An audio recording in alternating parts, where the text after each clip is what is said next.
Dios mío. Mira, mira ese edificio, mira ese edificio. ¡Dios mío, Señor! ¡Dios mío, Señor!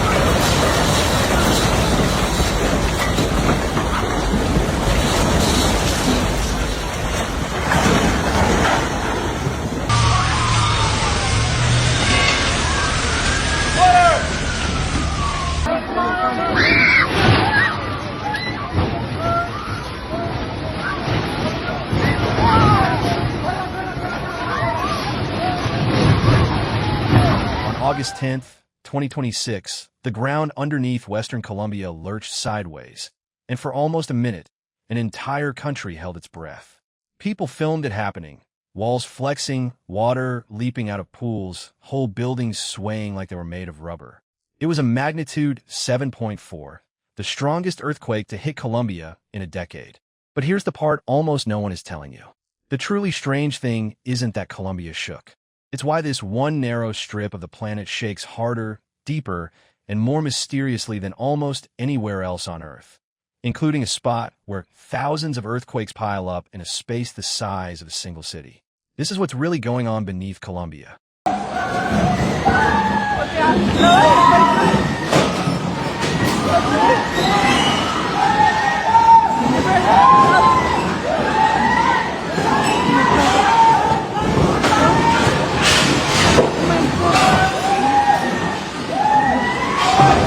Let's start with what just happened.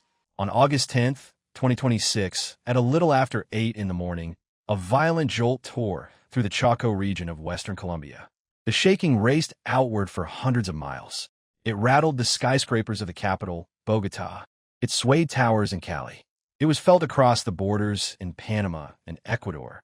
By the end of the day, more than 130 people were gone, and hundreds more were injured, some trapped as older buildings folded in on themselves. For a country used to tremors, this one was different. It was big, it was broad, and as the seismologists quickly noticed, it came from somewhere unusually deep. Most of the earthquakes that make headlines are shallow. They happen within the top 30 or 40 miles of the crust, right under our feet, which is exactly why they're so deadly. This one was different. It ruptured about 66 miles down, over 100 kilometers below the surface. That's deep enough that the rock there is under crushing pressure and searing heat, the kind of conditions where a rock isn't supposed to snap. It should bend and flow, slowly like putty. And yet, again and again, deep beneath Colombia, it breaks, releasing the energy of a bomb. To understand how that's even possible, you have to look at the machine hiding under the whole country. Colombia sits at one of the messiest tectonic crossroads on the planet. Picture the country's western edge along the Pacific. There, a giant slab of ocean floor called a Nazca Plate is shoving into South America and diving down beneath it, a process called subduction. That alone would be enough to build mountains and trigger quakes. But Colombia has more. To the north, the Caribbean Plate is pressing in two, and wedged between them is the Panama Block, a chunk of crust being crushed against the continent like a fist. 3 different plates, pushing from 3 different directions, all colliding under one country. And they don't dive down neatly. They fight. Here's where it gets strange. When these slabs plunge into the earth, they don't all go down at the same angle. In the south, the Nazca Plate dives steeply, plunging sharply into the mantle. But further north, the crust is thicker and more buoyant, so it slides in almost flat, skimming along under the surface. Now think about what happens where those two behaviors meet. One part of the slab is trying to dive. The neighboring part refuses to. The slab can't do both, so it tears. Deep under Colombia, the descending plate is literally ripping apart, like a sheet of metal bent past its limit. And right at that tear, something extraordinary happens to the earthquakes. Beneath the city of Bucaramanga, in northeastern Colombia, there's a spot geologists simply call the nest. And it earns the name. Inside a tiny volume of rock, around 150 kilometers down, earthquakes happen constantly. Hundreds, sometimes thousands of them every single year, packed into a space smaller than a large city. It is one of the densest concentrations of earthquakes found anywhere on the entire planet. If you plot them as dots, they don't spread out across a fault line the way earthquakes usually do. They clump into a single, dense, glowing blob deep in the earth, as if something down there is stuck, grinding, and never able to rest. For a long time, nobody could explain it. In many ways, they still can't. So what could pack so many earthquakes into one small knot of rock? Scientists have chased this for decades, and the leading answers are almost stranger than the mystery. One idea is about water. As the old ocean slab sinks, minerals inside it that are holding water get cooked, and they suddenly release that water deep underground. That escaping fluid can make rock brittle enough to crack, right where it shouldn't. Another idea is even wilder, that a heavy blob of the plate is peeling away and dripping down into the mantle, like a slow drop of cold honey falling off a spoon, wringing the slab as it goes. A recent study points to a mix, the tortured, sharply bent geometry of the torn slab concentrating stress into one spot. The nest, in other words, might be the sound of the earth tearing itself apart in slow motion. And this points back to one of the deepest puzzles in all of geology. Earthquakes are cracks. They need brittle rock that can snap and slide. But go deep enough, and rock stops being brittle. Under enough heat and pressure, it should just ooze. By around 50 miles down, ordinary earthquakes should be impossible.